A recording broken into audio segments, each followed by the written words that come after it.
வணக்கம் மக்களே, welcome back to நேற்று இன்று நாளை. இன்னைக்கு நம்ம அதாவது மட்கின்னு சொல்லக்கூடிய அந்த சுண்டல் வச்சுட்டு ஒரு கிரேவி பண்ண போறோம். மட்கி கீ சாலன்னு சொல்லக்கூடிய இந்த கிரேவி பாத்தீங்கன்னா நார்த் இந்தியாவில ரொம்ப ஃபேமஸ். இந்த கிரேவி ரொம்ப ரொம்ப ஹெல்த்திங்க. ஏன்னா நம்ம மட்கியை ஸ்ப்ரவுட் பண்ண போறோம், அதுக்கப்புறம் தான் கிரேவில யூஸ் பண்ண போறோம். தமிழ்ல பாத்தீங்கன்னா இந்த சுண்டலை நரி பயிறுன்னு சொல்லுவாங்க. இந்த முளைக்கட்டின நரி பயிர் பாத்தீங்கன்னா உடம்புக்கு ரொம்ப நல்லது. இந்த கிரேவி பண்றதுக்கு முதல்ல நம்ம இந்த பயிரை ஊற வச்சுக்கணும். 8 மணி நேரத்துலேருந்து 10 மணி நேரம் வரைக்கும் நல்லா தண்ணியில் ஊற வச்சிடுங்க. ஊற வைக்கிறதுக்கு முன்னாடி 2-3 தடவை வாஷ் பண்ணிக்கோங்க. 1 கப் மட்கி நான் யூஸ் பண்ண போறேன். 1 கப் மட்கி நல்லா ஓவர் நைட் ஊறினதுக்கு அப்புறம் நெக்ஸ்ட் டே அந்த தண்ணி எல்லாம் வடிச்சிட்டு சுண்டலை ஒரு கிளீனான துணியில நீங்க அப்படியே கட்டி விட்டுறலாம். இல்லைன்னா ஹாட் பேக் உள்ள வச்சுட்டீங்கன்னா நல்லாவே முளை விட்டுடும். முளை விட்ட இந்த சுண்டலை நம்ம ப்ரெஷர் குக்கர்ல சேர்த்துக்கலாம். ஓவர் நைட் ஊற வச்சிங்கன்னா நெக்ஸ்ட் டே ஈவினிங்குள்ள உங்களுக்கு நல்லா பெரிய பெரிய முளையே வந்துடும். இப்போ இந்த சுண்டலை வேக வைக்கிறதுக்கு தேவையான அளவுக்கு தண்ணி சேர்த்துக்கலாம். அதாவது சுண்டல் முழுகிற அளவுக்கு தண்ணி இருந்தா போதும்.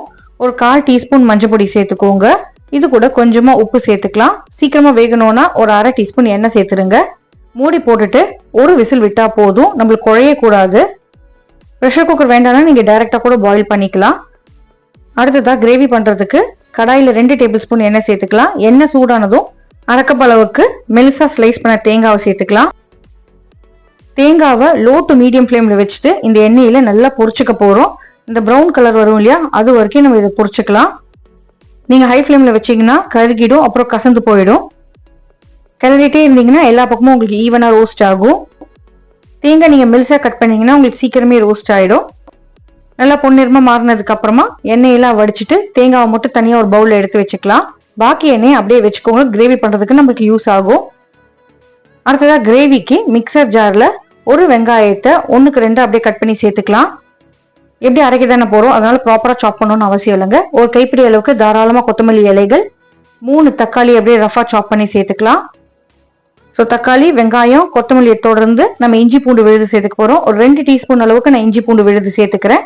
இது கூடவே நம்ம ரோஸ்ட் பண்ணி வச்சோம் இல்லையா அந்த தேங்காய், நல்லா ஆறுனதுக்கு அப்புறமா இதே மிக்சி ஜார்ல சேர்த்துட்டு கொஞ்சமா தண்ணி சேர்த்துட்டு நைஸா அரைச்சி எடுத்துக்கலாம். உங்களுக்கு ரொம்ப தண்ணி தேவைப்படாதுங்க, ஏன்னா தக்காளி வெங்காயத்திலேயே தண்ணி இருக்கிறதுனால அந்த ஈரப்பதத்திலேயே நீங்க அரைச்சி எடுத்துக்கலாம். இப்ப கடாயில நம்ம தேங்காய் வறுத்துட்டு பாக்கி எண்ணெய் இருந்தது இல்லையா, அந்த எண்ணெயில ஒரு 1/4 டீஸ்பூன் கடுகு சேர்த்துக்கோங்க. கடுகு நல்லா பொரிஞ்சதுக்கு அப்புறமா கொஞ்சமா கருவேப்பிலை சேர்த்துக்கலாம். அடுத்ததா ஒரு பெரிய வெங்காயத்தை பொடி பொடியா சாப் பண்ணி சேர்த்துருங்க. சின்ன சைஸ் வெங்காயம்னா 2 சேர்த்துக்கோங்க. வெங்காயம் நல்லா வதங்கட்டும். வெங்காயம் சீக்கிரம் வதங்கிறதுக்கு தேவையான அளவுக்கு உப்பு சேர்த்துக்கலாம். இந்த கிரேவி பாத்தீங்கன்னா கொஞ்சம் கொஞ்சம் மகாராஷ்டிரன் ஸ்டைல்ல இருக்கும். உப்புனா இப்போ இந்த வெங்காயத்துக்கு மட்டும் தேவையான அளவுக்கு உப்பு சேர்த்துக்கிறேன். நம்ம ஏற்கனவே சுண்டல் வேக வைக்க கொஞ்சம் உப்பு சேர்த்துருக்கோம். ஸோ உப்பு சேர்க்கும் போது கொஞ்சம் கவனமா இருங்க. கொஞ்சமா மஞ்சள் பொடி சேர்த்துக்கலாம். காரத்துக்கு ஒரு 1/2 டீஸ்பூன் காஷ்மீரி மிளகாய் பொடியும் ஒரு 1/4 டீஸ்பூன் காரமான மிளகாய் பொடியும் சேர்த்துக்கிறேன். காஷ்மீரி மிளகாய் பொடி சேர்க்கும் போது நம்ம கிரேவிக்கு நல்ல ஒரு கலர் கிடைக்கும். 1 டீஸ்பூன் கரம் மசாலா சேர்த்துக்கலாம். ஒரு 1/2 டீஸ்பூன் அளவுக்கு ஜீரக பொடி சேர்த்துக்கலாம். இப்போ இந்த பொடியெல்லாம் கருகிறதுக்கு முன்னாடி டக்குன்னு இந்த எண்ணெயில ஒரு ஃபியூ செகண்ட்ஸ்க்கு ரோஸ்ட் பண்ணிடுங்க. பொடியெல்லாம் ரோஸ்ட் ஆனதுக்கு அப்புறமா நம்ம அரைச்சி வச்சிருக்கோம் இல்லையா அந்த விழுதை சேர்த்துக்க போறோம். நம்ம பண்ண விழுதுல பாத்தீங்கன்னா நம்ம வெங்காயம், தக்காளி, இஞ்சி பூண்டு எல்லாம் பச்சையா சேர்த்திருக்கோம். ஸோ இப்பதான் நம்ம அது எண்ணெயில சேர்த்து நம்ம சாட்டே பண்ணிக்க போறோம். விழுத எண்ணெயில சேர்த்ததுக்கு அப்புறமா நல்லா கலந்து விடுங்க. கலந்து விட்டு தேவைப்பட்டா கொஞ்சமா தண்ணி தெளிச்சுட்டு லோ ஃப்ளேம்ல மூடி போட்டு நல்லா வேக விடுங்க. உங்களுக்கு பச்சை வாசனை எல்லாம் போகணும். அப்பப்போ அடிப்பிடிக்காம இருக்கான்னு மட்டும் செக் பண்ணிக்கோங்க. நல்லா திக்காய் எண்ணெய் பிரியிற மாதிரி வரும் இல்லையா, அந்த ஸ்டேஜ் வரைக்கும் நம்ம குக் பண்ணிக்க போறோம். எண்ணெய் பிரிஞ்சு வந்தாலே உங்களுக்கு பச்சை வாசனை போனதா தான் கணக்கு. இப்போ இந்த விழுதோட பச்சை வாசனை போனதுக்கு அப்புறமா தான் நீங்க வேக வச்ச சுண்டலை சேர்க்கணும்.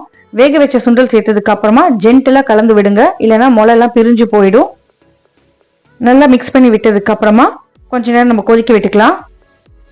இந்த ஸ்டேஜ்ல ஆல்மோஸ்ட் நம்ம எல்லாத்தையுமே சேர்த்தாச்சு. ஸோ உப்பு இருக்கான்னு நீங்க செக் பண்ணிக்கலாம். தேவைப்பட்டா கொஞ்சமா உப்பு சேர்த்துக்கோங்க. எப்பவுமே இனிஷியலா குக்கிங் பண்ணும்போது 1/2 உப்பு இல்ல 3/4 உப்பு போட்டு குக் பண்ணுங்க. கடைசியா நம்ம மீதி உப்பு தேவைன்னா நம்ம சேர்த்துக்கலாம். நல்ல ஒரு ஸ்மோக்கி ஃபிளேவர் கிடைக்கிறதுக்காக 1-2 டீஸ்பூன் எண்ணெயில கொஞ்சமா சிவப்பு மிளகாய் பொடி சேர்த்துட்டு நம்ம தாளிச்சுக்கலாம். இது நல்ல கலரும் கொடுக்கும், நம்மளுக்கு ஒரு ஸ்மோக்கி ஃபிளேவரும் கொடுக்கும். மிளகாய் பொடி சேர்த்ததுக்கு அப்புறமா நல்லா கலந்து விட்டுருங்க. நம்மளுக்கு கலரே அப்படியே மாறிடும். கடைசியா ஒரு 1/2 டீஸ்பூன் கரம் மசாலா சேர்த்துக்கலாம். எப்பவுமே கடைசியா சேர்க்கிற கரம் மசாலாக்கு நல்ல ஒரு ஃபிளேவர் இருக்கும், அதனாலதான் கடைசியா கொஞ்சமா சேர்த்திருக்கேன். கரம் மசாலா சேர்த்துட்டு மிக்ஸ் பண்ணி விட்டுட்டு ஒரு கொதி வந்ததுக்கு அப்புறம் அடுப்பை ஆஃப் பண்ணிட்டு ஃப்ரெஷ்ஷா சாப் பண்ண கொத்தமல்லி இலைகளை தூவி விட்டுருங்க. ஒரு 1/2 மூடி எலுமிச்சை பழத்தை அப்படியே மேல புழிஞ்சு விட்டுலாம். நம்மளுக்கு புளிப்புமே பேலன்ஸ் ஆயிடும்.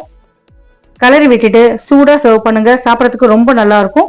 சப்பாத்தி, சாதம், தோசை எல்லாத்துக்கூடயுமே நீங்க சாப்பிடலாம். ரொம்பவே ஹெல்த்தி தான்.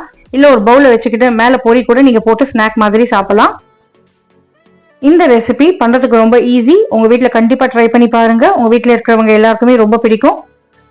ட்ரை பண்ணி பார்த்துட்டு எப்படி இருக்குங்கிறத எனக்கு கமெண்ட்ஸ்ல சொல்லுங்க. நம்ம சேனலுக்கு நீங்க ஃபர்ஸ்ட் டைமா வரீங்கன்னா லைக் பண்ணுங்க, ஷேர் பண்ணுங்க, மறக்காம சப்ஸ்கிரைப் பண்ணுங்க. இன்னும் ஒரு நல்ல வீடியோவோட உங்களை நாளைக்கு சந்திக்கிறேன். Until then, take care. Bye bye. Happy cooking and happy eating. Thanks for watching.